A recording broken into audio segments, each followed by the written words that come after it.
ఆత్మవిశ్వాసానికి నిజమైన సంతకం. అలా మొత్తం ఇవాళ కనిపిస్తుంది మీ అందరిలో. అలాగే నా ముస్లిం పెద్దలకు, అలాగే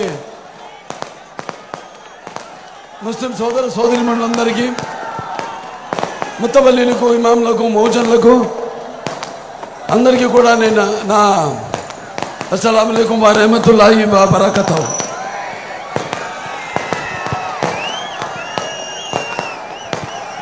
ఇప్పుడు ఇవాళ మన రాష్ట్రం చాలా క్లిష్ట పరిస్థితుల్లో ఉంది.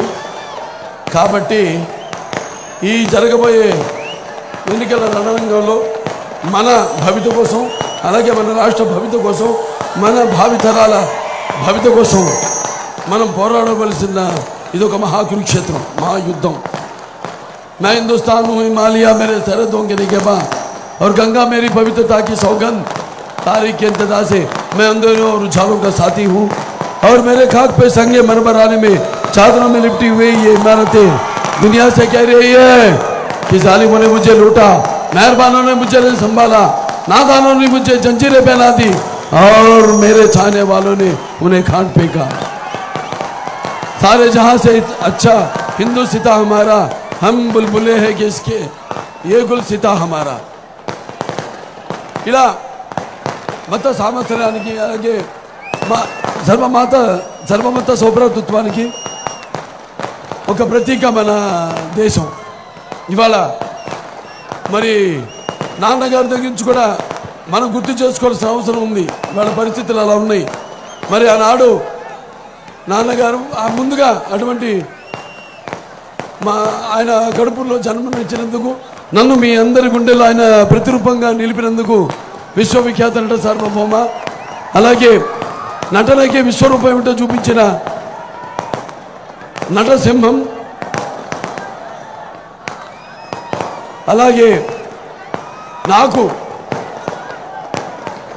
గురువైన, అంటే తండ్రే కాదు గురువైన,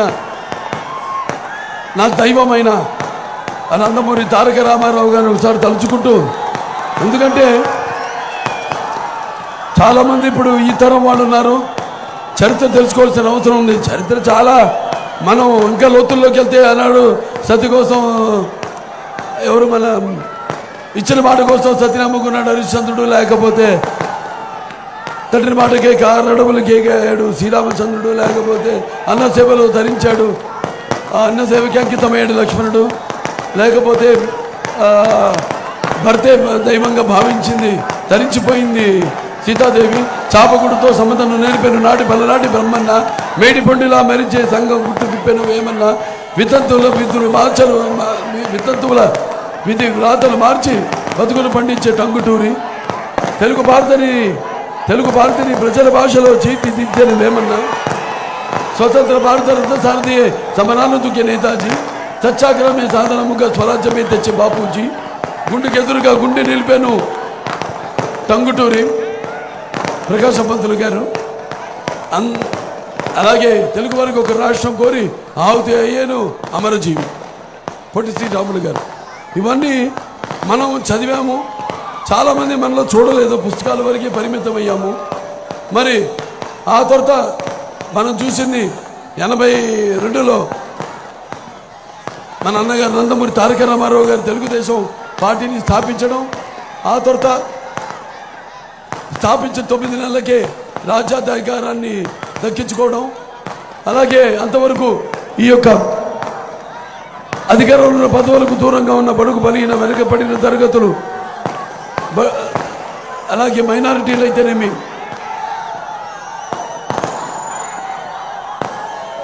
అందరికి కూడా చేతురించి అధికారంలో ఉన్న పదవులతో అలంకరించిన మహానుభావుడు నందమూరి తారక రామారావు గారు. మరి ఆయన ఒక చరిత్ర చూసుకుంటే సినిమా అంతా ఒక ఎత్తు అయితే ఆయన నటించని పాత్ర లేదు, అలాగే ఆయన చేయని ప్రయోగాలు లేవు సినిమా రంగంలో. అలా ఒక మహారాజు నుంచి, ఒక దేవుడి నుంచి, ఒక మహారాజు నుంచి, అలాగే ఒక పేదవాడి దగ్గర నుంచి అన్ని పాత్రలను పోషించి ఆయన సుస్థిరంగా మీ గుండెల్లో నిలిచిపోయారు. ఆ తర్వాత మరి ఆయన పౌరాణికాలు చేస్తేనేమో పౌరాణికాలు ప్రాణాలు పోసుకున్నాయి, సాంఘికం చేస్తే సామాజిక వర్గమలాలు అయ్యాయి, అలాగే జానపదం చేస్తే జావలీలు పడాయి, అలాగే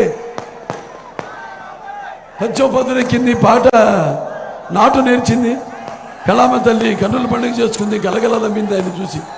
మరి ఆయన ఆ స్థాయికి రావడానికి కారకులైన ప్రజలకు నేనేమిచ్చి రుణం తీర్చుకోగలను అంటే భావస్తురాణి జన్మాంతర సౌహృదాన్ని అంటారు. అంటే పూర్వ జన్మలో మనం చేసిన ఉన్న పరిచయంతో ఈ జన్మలో ఆ వాసనతో కొంతమందిని మనం పొందగలుగుతాం. కానీ ఇన్ని లక్షల కోట్ల మంది అభిమానులు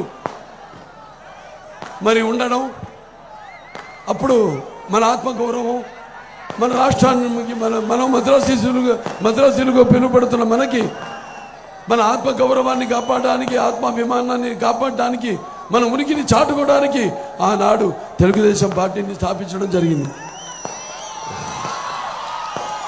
ఆ తర్వాత ఎన్నో విప్లవాత్మకమైన సంస్కరణలు తీసుకొచ్చారు ఆయన. మరి ప్రపంచంలోనే ఎవ్వడూ సాహసించలేని విప్లవాత్మకమైన పథకాలను, అలా అంటే ఎన్నో సాహసోపేతమైన, అలాగే ప్రజలకు ఆమోద్యమైన, ఆనుకూల్యమైన, ఉపయోగపడేమైన ఎన్నో సంస్కరణలు, అలాగే ఎన్నో అభివృద్ధి కార్యక్రమాలు తీసుకోవడం జరిగింది.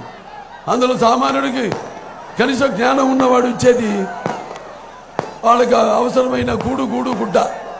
మరి ఆనాడు కిలో బియ్యం 2 రూపాయలకి ఇచ్చి ఈనాడు పేరు మార్చి దాని ఆహార భద్రత అని ఏదో అంటున్నారు.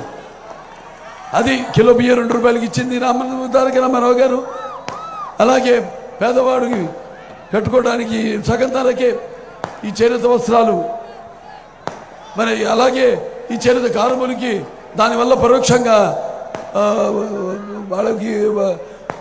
వాళ్ళు తయారు చేసింది అమ్ముడు పోవడం, వాళ్ళకి జీవనోపాధి కల్పించడం, అలాగే పెన్షన్ ఆనాడు 30 రూపాయలు వృద్ధాప్య పెన్షన్తో మొదలైంది. అలాగే current bill unit horse power 50 రూపాయలకి, అలాగే భూమి శిస్తు రద్దు, అలాగే ఒక సామాజిక విప్లవం తీసుకురావడం, అంటే మండలాలు ఏర్పాటు చేయడం అయితేనేమి, అలాగే ప్రజల వద్దకు పాలన దానివల్ల తీసుకురావడం, ఇలా ఎన్నెన్నో చేశారు ఆయన. అలాగే రాజకీయాల్లో మహిళలకు రిజర్వేషన్ అయితేనేమి, బీసీలకి రిజర్వేషను, అలాగే ఎస్సీలకు రిజర్వేషన్ అయితేనేమి, అలాగే ఎన్నో ప్రాజెక్టులు, తెలుగు గంగ, హంద్రినివా, సుజల స్రవంతి, లేకపోతే ఈ నగిరి కానివ్వండి, ఇవన్నీ కూడా ఆయన మానసిక పత్రికలే. అక్కడి నుంచి అలాగే ఈ యొక్క మండల్ కమిషన్ పెట్టి ఆ మండల్ కమిషన్ సిఫార్సుల్ని అమలు చేయడం, అలాగే సర్కారియా కమిషన్ ద్వారా ఈ వాళ్ళ సిఫార్సులు అమలు చేయడం, ఇలాంటివి ఎన్నెన్నో కార్యక్రమాలు చేపట్టారు నందమూరి తారక రామారావు.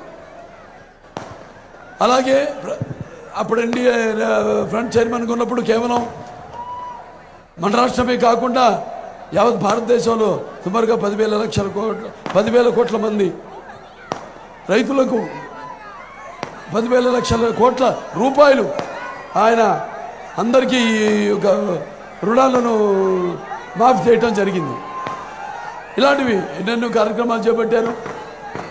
ఆ తర్వాత ఈ క్యాపిటేషన్ ఫీజు ఎవరికైతే చదువు దూరంగా ఉందో పేదవాళ్ళకి దానికి క్యాపిటేషన్ ఫీజు రద్దు చేసి ఆ ఉన్నతమైన చదువుని అందరికీ అందేలా చేయడం, ఇలా ఎన్నెన్నో చేశారు.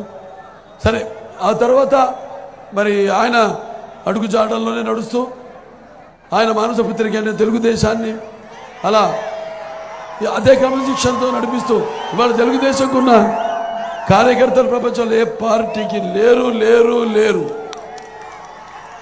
ఎటువంటి పరిస్థితుల్లోనైనా తెలుగుదేశం పార్టీకి అయితేనేమి, లేకపోతే మన రాష్ట్రానికి అయితేనేమి, ఎప్పుడు ఎటువంటి విపత్కర పరిస్థితులు వచ్చినా కూడా మీరంతా అండగా ఉంటప్పుడు 83లో పార్టీని గెలిపించి ప్రజాస్వామ్య ప్రభుత్వాన్ని ఏర్పాటు చేయడంలో అయితేనేమి, 84లో ఈ ప్రజాస్వామ్యాన్ని కూని చేసేటప్పుడు ఒక ఉద్యమం లేవదీసి మళ్ళీ తిరిగి ఆయన్ని పదవిచ్యుతుడైన ఆయన్ని పదవిలో మళ్ళీ ముఖ్యమంత్రి చేయడం అయితేనేమి, ప్రజాస్వామ్యాన్ని గెలిపించడం అయితేనేమి, లేకపోతే మళ్ళీ మన అవిభక్త ఆంధ్ర రాష్ట్రం విడిపోయి ఆంధ్ర రాష్ట్రం ఏర్పడటం అయితేనేమి, మీరంతా తెలుగుదేశాన్ని ఓటు గెలిపించడం అయితేనేమి, మరి ఎప్పుడూ మీరు పార్టీకి అండగా ఉంటూ ఉన్నారు, మీ ఆశీస్సులు అందిస్తూనే ఉన్నారు.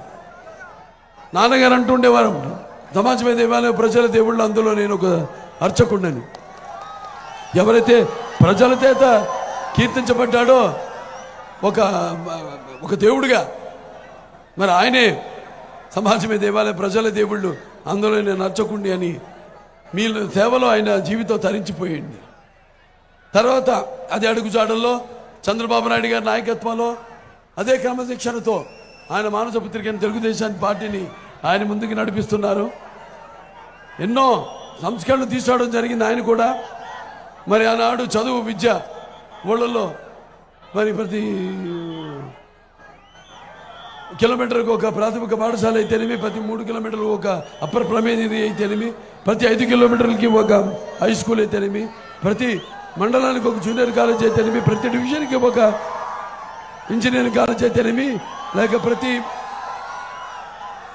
జిల్లాకి ఒక మెడికల్ కాలేజు, అలాగే రిజర్వేషన్లు మహిళలకి 33%, రాజకీయాల్లో అయితేనేమి, స్థానిక ఎన్నికల్లో అలాగే బీసీలకి 40% అయితేనేమి, 50% రిజర్వేషన్ అయితేనేమి స్థానిక ఎన్నికల్లో, అలాగే మహిళలకి చదువుల్లో విద్యల్లో కూడా 33% ఆయన రిజర్వేషన్ కల్పించడం అయితేనేమి, మహిళల్ని బస్ కండక్టర్లుగా నియామకం చేయడం అయితేనేమి, అలాగే ఈ యొక్క యువత ఏదైతే ఉద్యోగాలు ఉపాధి కల్పన విషయంలో మరి ఆయన అక్కడప్పుడు అవిభక్త రాష్ట్రంగా ఉన్నప్పుడు సైబరాబాద్ అయితేనేమి, నిర్మాణం అయితేనేమి, హైటెక్ అయితేనేమి, లేకపోతే దాని తర్వాత ఈ యొక్క ఐటీ రంగం అభివృద్ధి అయితేనేమి, అలాగే నల్సార్ కానీ, అలాగే ఈ యొక్క చెన్నారెడ్డి గారి వనరుల ఒక యూనివర్సిటీ అయితేనేమి, అభివృద్ధి యూనివర్సిటీ అయితేనేమి, ఇలా ఎన్నెన్నో. అలాగే దాంతో సమానంగా ఊళ్ళలో కూడా ఈ యొక్క క్రాంతి పథకం ఏదో గ్రామీణ క్రాంతి పథకంతో నాన్నగారు మొదలుపెట్టింది, దాన్ని కొనసాగిస్తూ గ్రామీణ అభివృద్ధి సర్వోన్నతముఖ అభివృద్ధి అంటే ఆ మౌలిక సదుపాయాలు అయితేనేమి అన్ని కల్పించడంలో ఎంతో కృషి చేయడం జరిగింది.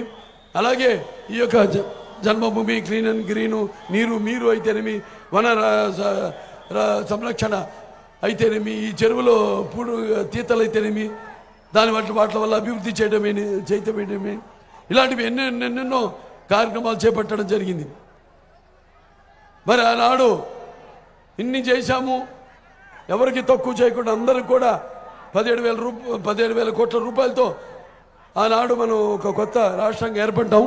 రాజధాని లేని రాష్ట్రం, కట్టుబట్టలతో వచ్చాము ఇక్కడికి. అప్పుడు ఆయన 17,000 కోట్ల రూపాయల అప్పును బడ్జెట్ లోటును తీర్చి తర్వాత అందరి యొక్క తరచరి ఆదాయం కూడా పక్క రాష్ట్రాలతో ధీటుగా లేకపోతే వాళ్ళు మించేలా అభివృద్ధి చేసిన చంద్రబాబు నాయుడు గారు. మరి ఇవాళ చూస్తున్నాం మనం రాష్ట్రం ఎక్కడుందో. ఒక 20-25 సంవత్సరాలు వెనకబడిపోయింది మన రాష్ట్రం. మరి ఇవాళ మనం చూస్తే ఈ యొక్క 16 ఏదైతే వైకాపా ఉందో 1600 కోట్ల రూపాయల ప్రజల ధనాన్ని మొత్తం రాష్ట్రం అంతా కూడా హోర్డింగ్లో పెట్టి సిద్ధమని, మరి దేనికి సిద్ధమో నాకు అర్థం కావట్లేదు.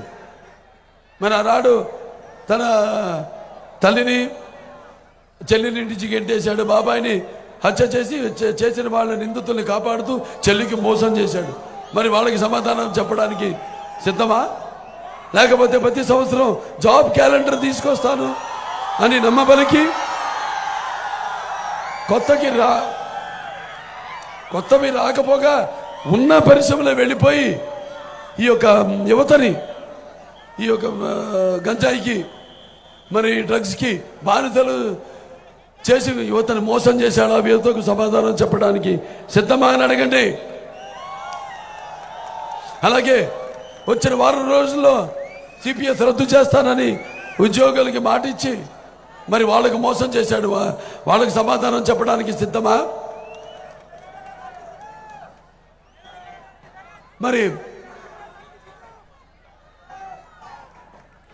ఏదైతే పోలవరం ఉందో దాన్ని గోదావరిలో కలిపేసి మరి వాళ్ళ ప్రభుత్వాన్ని తనని బ్లాక్ లిస్ట్ చేసిన కాంట్రాక్టర్లు వాళ్ళ బిల్లులు తిరిగి ఇవ్వడానికి సిద్ధమా? నా బీసీలు, నా ఎస్సీలు, నా ఎస్టీలు, నా మైనారిటీలంతా మరి చంపిన శవాల్ని డోర్ డెలివరీ చేసి నిందితుల్ని కాపాడుతూ మరి రైలు కింద పడి ఆత్మహత్య చేసుకున్న ఆ కుటుంబం వాళ్ళకి ఆ ప్రాణాలు తిరిగి ఇవ్వడానికి సిద్ధమా అని అడగండి. అలాగే ఒక పిల్లాడు తన అక్కని వేధిస్తున్నారని అడిగితే ఆ పిల్లాడి మీద కెరోసిన్ పూసి అతన్ని చంపేశారు. మరి అతని కన్నీళ్లతో ఆ కుటుంబం కన్నీళ్లు తొడవడానికి సిద్ధమా? అలాగే ఈ యొక్క రైతులు ఇవాళ మనం చూసుకుంటే ఇక్కడ కాకాని గోవర్ధన్ రెడ్డి ఉన్నాడు. కాకమ్మ కబుర్లు చెప్తాడు ఎక్కువ, అంటే నోరు తెరిస్తే అబద్ధం, కళ్ళు పడితే కబ్జా. కాకాని గోవర్ధన్ రెడ్డి వ్యవసాయ శాఖ మంత్రి. ఇవాళ మరి ఎంతమంది రైతులు ఇవాళ మన దేశంలోనే మొదటి స్థానంలో ఉన్నాం అప్పుల్లో, ఆత్మహత్యల్లో. వాళ్ళందరికీ సమాధానం చెప్పడానికి సిద్ధమా అని అడగండి. అలాగే ధరలు ఇవాళ ఆకాశానికి అంటుకుంటున్నాయి. ఇవాళ మనం చూస్తే విద్యుత్ ఛార్జీలు 7 సార్లు పెంచేశారు, ఆర్టీసీ ఛార్జీలు 5 సార్లు పెంచేశారు. అలాగే పెట్రోల్ ధరలు అయితేనేమి, అటు డీజిల్ ధరలు అయితేనేమి, అలాగే పన్నులు, ఇంటి పన్ను, నీటి పన్ను, ఆస్తి మీద పన్ను, చివరికి చెత్త మీద కూడా పన్ను వేశారే. వాళ్ళవన్నీ తీసేయడానికి సిద్ధమా అని అడగండి. మాయలు, మోసాలు, అరాచకాలు, కుట్రలకు సిద్ధమా? మరి 100 ఏళ్ళ ముందు ప్రజలకు దొరకకుండా ఈ యొక్క ఇసుక పాత్రలను తవ్వేస్తున్నారు. అలాగే ఈ యొక్క చీప్ లిక్కర్ పేరుతో, అంటే ఈ జే బ్రాండ్ మద్యాన్ని ఏరులా పారిస్తున్నారు. లక్షలు కోట్లు దండుకుంటున్నారు. అలాగే ఈ యొక్క ప్రభుత్వం తయారు చేసిన కల్తీ మద్యాన్ని తాగి ఎంతోమంది ఆడపడుచులు తమ తాలిబొట్లను తెంచేసుకుంటారు. మరి వీళ్ళందరికీ సమాధానం చెప్పడానికి సిద్ధమా?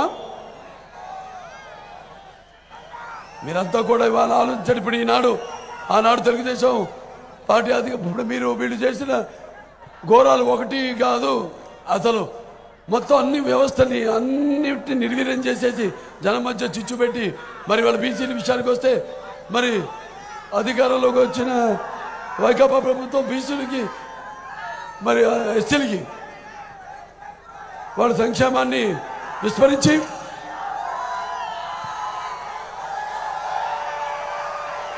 మరి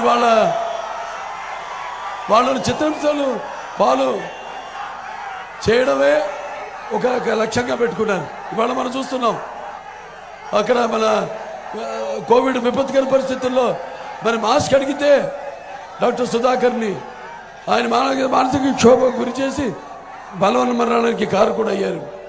అలాగే ఈ యొక్క జడ్జి రామకృష్ణ ఆయన కూడా పలు కేసులు పెట్టి ఆయన కూడా మానసిక క్షోభానికి గురి చేశారు. అలాగే ఇదేంటని ఈ యొక్క ప్రభుత్వ వ్యతిరేకాన్ని, పద్ధతుల్ని, వాళ్ళ అరాచకాన్ని ప్రశ్నిస్తే పేద ఎస్సీలకు శిరోమండనం చేయించారు. అలాగే ఈ యొక్క ఎవరైతే ఈ యొక్క రాజధాని గురించి ఉద్యమించిన నాయకుల మీదేమో ఎస్సీ కేసులు పెట్టారు. అలాగే ఈ యొక్క ముస్లిమ్స్ విషయానికి వస్తే మన ముస్లిం మైనారిటీ సోదరిమణులు ఉన్నారు ఇక్కడ. అలాగే అతని ఎమ్మెల్సీ ఆనందబాబు దళితుడైన తన డ్రైవర్ని హత్య చేసి ఆ శవాన్ని డోర్ డెలివరీ చేయించారు. ఆనాడు తెలుగుదేశం ఎస్సీల కోసం ప్రవేశపెట్టిన 25 పథకాలన్నింటినీ రద్దు చేసేసాడు. ఇవాళ ఇలాంటివి ఎన్నో, అసలు ఒకటని కాదు. ఏవైతే మనం ఫైనాన్స్ ఈ కార్పొరేషన్స్ ఉన్నాయో, బీసీ, ఎస్సీ, ఎస్టీ, మైనారిటీ, అప్పుడు మనం తెలుగుదేశం అధికారంలో ఉన్నప్పుడు సుమారుగా 75,000 కోట్ల రూపాయలు అన్నిటికీ మంజూరు చేయడం జరిగింది, అన్నీ కలిపి. మరి వాళ్ళన్నింటినీ నిర్వీర్యం చేసేసి వాళ్ళన్నింటినీ మళ్లించేశాడు మొత్తం ఆ నిధులన్నింటినీ. ఇవాళ మరి మన భారం, అప్పు భారం ఇవాళ రాష్ట్రం మీద సుమారుగా 11 లక్షల కోట్ల రూపాయలు ఉంది. మనకిచ్చేదేమో ఈ పథకాల పేరుతో ఈ 3 సంవత్సరాలు గడిపేశాడు రాజధాని పేరుతో. ఆ తర్వాత ప్రభుత్వం ఎలా నడపాలో చేతగాక ఈ యొక్క నవరత్నాలు ప్రవేశపెట్టి మన నవనాడులను విరిచేశాడు. తన అహంతో మన మెడలను విరిచేశాడు, మంచేశాడు. అలా మనం ఇప్పుడు ఒక్కొక్కళ్ళ మీద భారం ఎంత ఉందో మీరు ఒకసారి ఆలోచించాలి. అప్పుల భారం సుమారుగా 10 లక్షలు ఉంటుందండి. ఒక్కొక్కళ్ళ మీద 10 లక్షల రూపాయల భారం. రేపు మనం తీర్చాలి అప్పులు. ఎలా తీర్చడం కాదు, మనల్ని కొంతమంది ఉద్యోగాలు కాసుకొని వెలసెళ్తుంటారు. అతనికి కావాల్సింది అది కాదు, పూర్తిగా మనం ఈ రాష్ట్రాన్ని వదిలి వలస వెళ్ళిపోవాలని మొత్తం అందరం. రేపు ఈ భూమి మీది కాదు, మీ ఆస్తి మీది కాదు. కాబట్టి ఇవన్నీ కూడా గుర్తుపెట్టుకోండి. మీరు జరుగుతున్న పరిస్థితులు ఎలా ఉన్నాయి, దానికి పరిణామాలు ఎలా ఉండబోతున్నాయి. ఇవాళ తెలుగుదేశం ఈ యొక్క సూపర్ 6 మేనిఫెస్టోతో మీ ముందుకు వచ్చింది. మహిళలు ఆనాడు పుట్టిన ప్రతి బిడ్డకి 15,000 రూపాయలు ఇస్తానని మరి కేవలం ఒక బిడ్డకి ఇచ్చిన మాట నిలబెట్టుకొని మహిళల ద్రోహి జగన్. ఇప్పుడు ఇవాళ తెలుగుదేశం పార్టీ తన మేనిఫెస్టోలో ప్రతి మహిళకు కూడా సంవత్సరానికి 3 గ్యాస్ సిలిండర్లు, అలాగే బస్సులో ఉచితంగా ప్రయాణం చేసే సౌకర్యం, అలాగే ఈ యొక్క ప్రతి మహిళకి 1,500 రూపాయల నెలకి, అలాగే పుట్టిన బిడ్డకి ఎంతమంది బిడ్డలు ఉంటే వాళ్ళు చదువుకునే పిల్లలకి వాళ్ళకి 15,000 రూపాయలు, అలాగే ఏదైతే ఈ వృద్ధాప్య పింఛన్ ఉందో అమల తాతలు పింఛన్ ఏదైతే 2 లక్షల మందికి తీసేశాడో మళ్ళీ దాన్ని 3,000 కాకుండా దాన్ని 4,000 ఇస్తామని మన మేనిఫెస్టోలో ప్రకటించడం జరిగింది. అలాగే రైతులు ఉన్నారు, వాళ్ళందరూ కూడా సంవత్సరానికి 20,000 రూపాయల బీమా, అలాగే నిరుద్యోగ యువత ఉన్నారు, వాళ్ళందరూ కూడా నిరుద్యోగ ప్రతి 3,000 రూపాయలు. ఇలా అలాగే జాబ్ క్యాలెండర్, మెగా టీఎస్సీ, ఇలా మనకి 2020 విజన్తో ముందుకు వచ్చిన చంద్రబాబు నాయుడు గారు ఆ రోజు ఇవాళ 2047 విజన్తో మళ్ళీ మేము ముందుకు వచ్చాము. ఆనాడు కట్టుబట్టలతో మనం వచ్చాము. అయినా తిరిగి మన లోటు బడ్జెట్ మనం పూడ్చుకున్నాము. అభివృద్ధి అలాగే సంక్షేమం విషయంలో ఆనాడు అందరికీ తోఫాలు ఇచ్చేవారు, మన కానుకలు ఇచ్చేవారు, పండగలకి గిఫ్ట్లు ఇచ్చేవారు. అవన్నీ రద్దు చేసేసాడు. అలాగే ఈ అన్న క్యాంటీన్లు ఏవైతే ఉన్నాయో రెక్కడితే కూడా ఒక్కడని నిరుపేదలకు దారిద్ర్య రేఖ కింద ఉన్న వాళ్ళందరూ కూడా మరి 5 నోట్లోకి వెళ్ళే ఒక సౌలభ్య ఆహారాన్ని అందించే ఒక సౌలభ్యం కల్పించారు. అవన్నీ కూడా రద్దు చేసి మొత్తం అన్నీ కూడా ఇప్పుడు నేను ఒంటరివాడిని అంటాడు. మరి ఒంటరివాడు ఎలా అయ్యాడు? అమ్మని చెల్లిని కట్టేశాడు. మరి ఎంతోమందిని పెట్టుకుంటాడు సలహాదారుల్ని, ఒక్కడి సలహా కూడా తీసుకోడు. ఒక్క అవకాశం అన్నాడు. మరి ఒక్క అవకాశం ఎలా? అది కోడికెత్తి కావచ్చు, లేకపోతే గొడ్డలి, లేకపోతే గులకరాయి. ఇవన్నీ కూడా గుర్తుపెట్టుకుని మీరు అలాగే ఎవరికి ఎటువంటి లోటు రాకుండా కూడా అందరికీ ఈ ఎస్సీల ఏబిసిడి ఏదైతే ఈ వర్గీకరణ ఉందో ఏబిసిడి, దాన్ని మళ్ళీ మనం పంపడం జరిగింది ఆమోదించి మన శాసనసభలో. రేపు మళ్ళీ దాన్ని కేంద్ర ప్రభుత్వం కూడా సుముఖంగా ఉంది. అందుకే మన ఎంపీలు కూడా మనం గెలుచుకోవాల్సిన అవసరం చాలా ఉంది. అతనేమో ఎంపీలు ఇవ్వమన్నాడు, మొత్తం రాష్ట్రం కావాల్సినవన్నీ సమకూరుస్తారన్నాడు. ఏది మన రైల్వే జోన్లను తీసుకోవడంలో విఫలమయ్యారు. అలాగే మనకి ఒక ప్రత్యేక హోదా విషయంలో ఏమి చేయలేకపోయారు. అలాగే కేంద్రం నుంచి నిధులను రాబట్టుకోలేకపోయారు. వాళ్ళు ముస్లిమ్స్ ఉన్నారు, మైనారిటీస్, వాళ్ళకి ఏదైతే 4% ఉందో రిజర్వేషను, మరి అది రేపు వాళ్ళ చట్టబద్ధం చేయాల్సిన అవసరం ఉంది. దానికోసం కృషి చేస్తామని సభాముఖంగా తెలియజేసుకుంటున్నాను. అలాగే ఏదైతే ఇప్పుడు రేపు రాబోయే వస్తుంది, తప్పకుండా అమరావతి రాజధాని అవుతుంది. ఇవాళ చూసాం,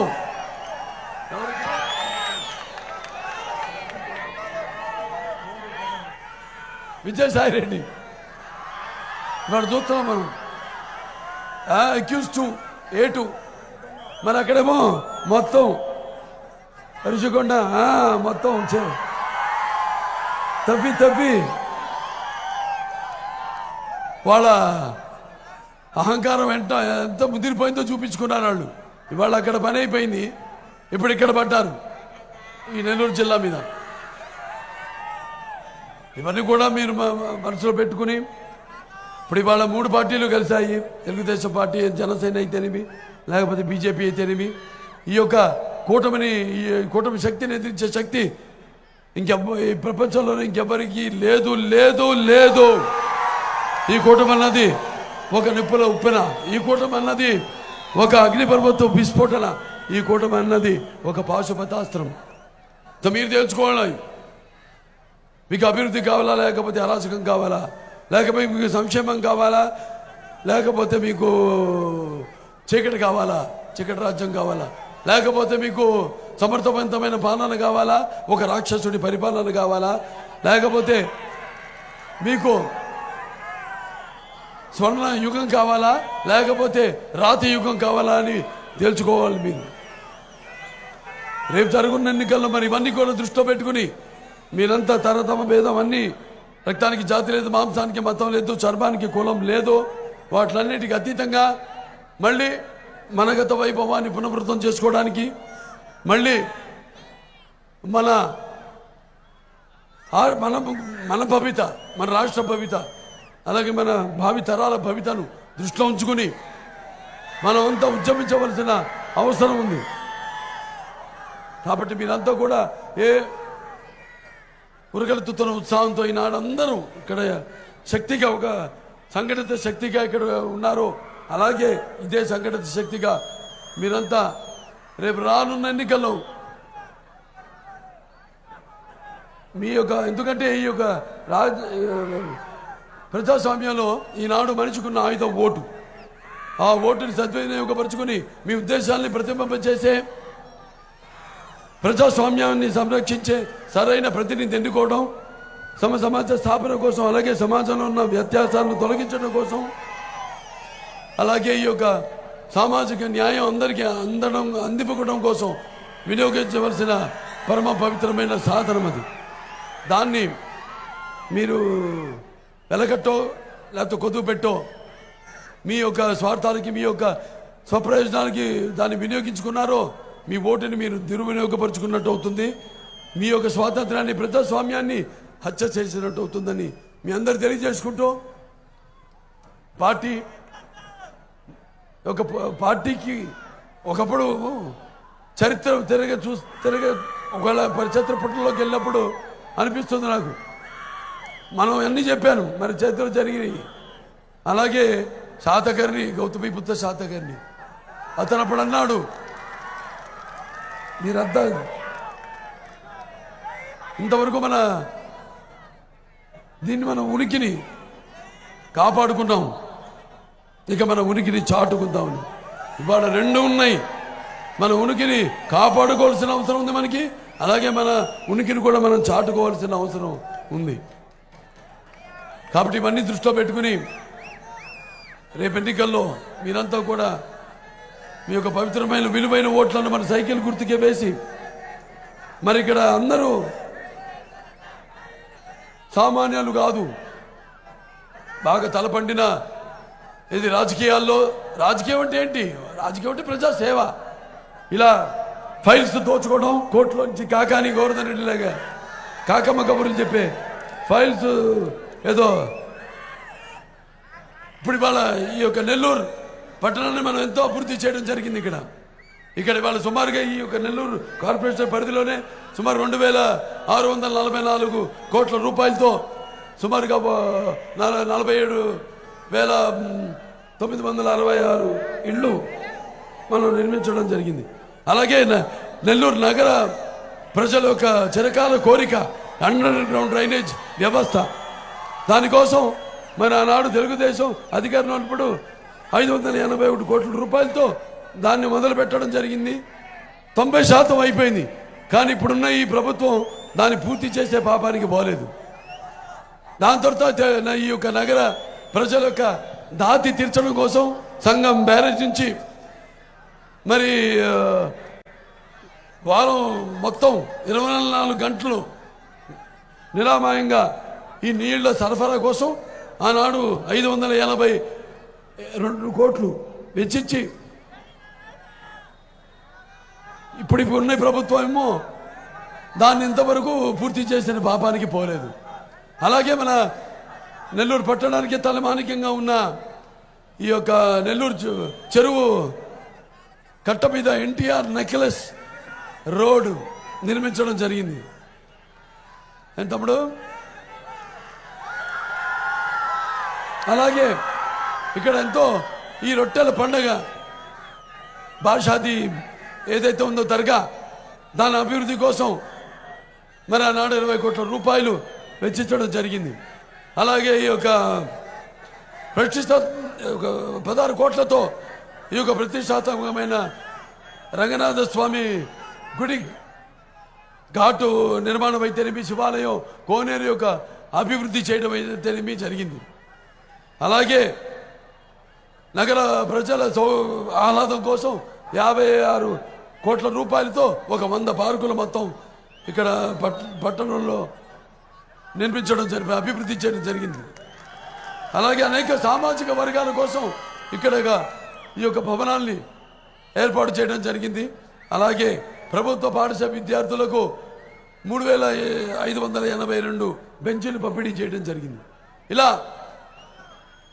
చేసుకుంటూ అభివృద్ధి అలాగే సంక్షేమం రెండు కన్నుల్లాగా కళ్ళలాగా చేసుకుంటూ వచ్చాము. ఈ యొక్క ప్రభుత్వం వచ్చింది, చేసింది ఏమీ లేదు, శూన్యం. అంతా చెప్పాను వివరంగా.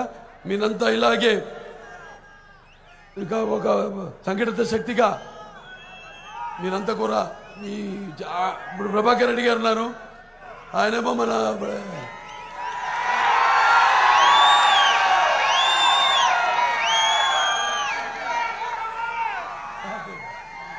ప్రభాకర్ రెడ్డి గారు, ఆయన అక్కడ వైకాపా ఎమ్మెల్సీఏ. ఆవిడ కూడా అప్పుడు టీటీడీ బోర్డు మెంబర్. అయినా అక్కడ ఉన్న పరిస్థితులు ఒక వాతావరణం నచ్చక బయటకు వచ్చేశారు. వాళ్ళ మరి ఆల్రెడీ ఎంతో ప్రజాసేవలో వాళ్ళు చేస్తూనే ఉన్నారు. ప్రజాసేవ ఉదయగిరిలో మరి అక్కడ ఫ్లోరైడ్ రహిత బాధితులకి అక్కడ ఈ ఒక సురక్షిత తాగు నీరు మినరల్ వాటర్ ప్లాంట్లు సుమారుగా మొత్తం జిల్లాలోనే ఒక 150 ప్లాంట్లు పెట్టుంటారు. అలాగే ఉచితంగా విద్యను అందిస్తున్నారు అందరికీ. ఇక్కడ మన పట్ల స్కూల్ నడుపుతున్నారు. అలాగే నారాయణ గారి గురించి చెప్పక్కర్లేదు. నారాయణ కాలేజెస్ ఇన్స్టిట్యూట్స్ నడుపుతున్న ఎంతో అనుభవం ఉన్న, ఇంతకుముందు మన ఈ యొక్క సిఆర్డిఏ ఏదైతే ఉందో మన అమరావతి డెవలప్మెంట్ కోసం దాన్ని మొత్తం రూపకల్పన చేసి మరి దాన్ని ఒక రాజధాని యొక్క అభివృద్ధి కోసం అయితేనేమి, మిగతా అన్ని ప్రాంతాల అభివృద్ధి కోసం అయితేనేమి ఎంతో కృషి చేసిన అనుభవజ్ఞశాలి. సో వాళ్ళని ఆశీర్వదించవలసిందిగా రేపు ఎన్నికల్లో వాళ్ళని అత్యధికమైన మెజారిటీతో అఖండమైన అఖండమైన విజయాన్ని చేకూర్చవలసిందిగా ప్రజాస్వామ్యానికి మీ యొక్క భవితకు, రాష్ట్ర భవితకు, భావితరాల భవితకు అందించవలసిందిగా కోరుకుంటూ మరి ఎంతో అభిమానం ఆయన కోటమిరెడ్డి శ్రీధర్ రెడ్డి గారు రోల్ అభ్యర్థి. మీ అభిమానుల్లో ఆయన కూడా ఒకడు. ఆయన మీ అభిమానులు ఆయన కూడా ఇంతే, ఎంతో నాలాగే మేమంతా కూడా ఉన్నవాళ్ళం. ఇక్కడ ముక్కుసూటిగా మాట్లాడేవాళ్ళం, గుండె పెద్దలు ఎలా మాట్లాడేవాళ్ళం. ఏది దాచుకునే రకం కాదు మేము. గుండె పెద్దలు ఎలా ముక్కుసూటిగా మాట్లాడే రకం ఏమున్నా కూడా అలాగే అదే నచ్చి ప్రజల్లో మాకున్న ఈ స్వభావమే, మా యొక్క ఈ అంకిత భావం అయితేనేమి, ప్రజాసేవ చేయాలన్న అంకిత భావం అయితేనేమి, అకుంఠ దీక్ష అయితేనేమి, వీటన్నింటినీ పరిగణనలోకి తీసుకుని మమ్మల్ని ఆనాడు మరి గెలిపించడం జరిగింది, శాసనసభకు పంపించడం జరిగింది. మరి ఇప్పుడు అందరినీ కూడా గెలిపించి పంపాల్సిన అవసరం ఉంది. ఇక్కడ 3 పార్టీలు ఉన్నాయి. ఇక్కడ వేరు అన్ని జిల్లాల్లో కూడా అందరు 3 పార్టీలు కూడా మనం పోటీ చేస్తున్నాం. ఇక్కడ అందరినీ గెలిపించాలని మొత్తం అన్ని పార్టీలు ఎలాగైతే ఒక సంఘటిత శక్తిగా ఉన్నారో అందరూ కూడా అలాగే సంఘటిత శక్తిగా మీ ఓట్లని సద్వినియోగపరచుకోవాలని నేను కోరుకుంటూ నేను సెలవు తీసుకుంటున్నాను. అలాగే నా అభిమానులు ఉన్నారు ఇక్కడ, అభిమానులు మరి వాళ్ళు నన్ను ఏమి ఆశించకుండా వాళ్ళు అభిమానిస్తూనే ఉన్నారు. అంటే డబ్బులు కప్పుడు పోకుండా కానీ ఎటువంటి ప్రలోభాలకి లోను కాకుండా వాళ్ళు కూడా నాతో పాటు ఈ యొక్క సామాజిక సేవలు ఎటువంటి విపత్కర పరిస్థితి వచ్చినా కూడా మన రాష్ట్రానికి, ప్రాంతానికి వాళ్ళు ముందుండి వాళ్ళ సేవలు అందిస్తున్నటువంటి మరి అభిమానులు పొందడం అంటే అది ఏ పూర్వజన్మ సుకృతమో, ఏ రుణానుబంధమో, ఏ మనల్ని విడదీయలేని జన్మల అనుబంధమో కదా అని నాకు అనిపిస్తుంటుంది. ఇటువంటి అభిమానులు నాకు ఉండవు, అది నాకు గర్వకారణం. అది కూడా నా పూర్వ సంపాదించింది ఏంటంటే అది ఒక నా అభిమానం. అలాగే ఆ నాన్నగారు తండ్రి వారసుడుగా సినిమాల్లో వివిధ పాత్రలు నటించుకుంటూ నేను చేసే ప్రతి ప్రయోగాన్ని ఆదరిస్తూ అభిమానిస్తూ నా వెన్ను తట్టి నన్ను ముందుకు నడిపిస్తున్న ప్రేక్షక దేవుళ్ళు, అలాగే నా హిందూపూర్ నా నియోజకవర్గ ప్రజలు, మీ అందరికీ నేను ఎంతో రుణపడి ఉన్నాను. ఇంకా ముందు ఇంకెంతో ఉంది, రుణం తీర్చుకోవాల్సింది తీర్చుకుంటాం అనేది తెలియజేసుకుంటూ నేను సెలవు తీసుకుంటున్నాను. జై తెలుగుదేశం, జై తెలుగుదేశం, జై తెలుగుదేశం, జై జనసేన, జై జనసేన, జై జనసేన, జై కూటమి, జై కూటమి, జై కూటమి.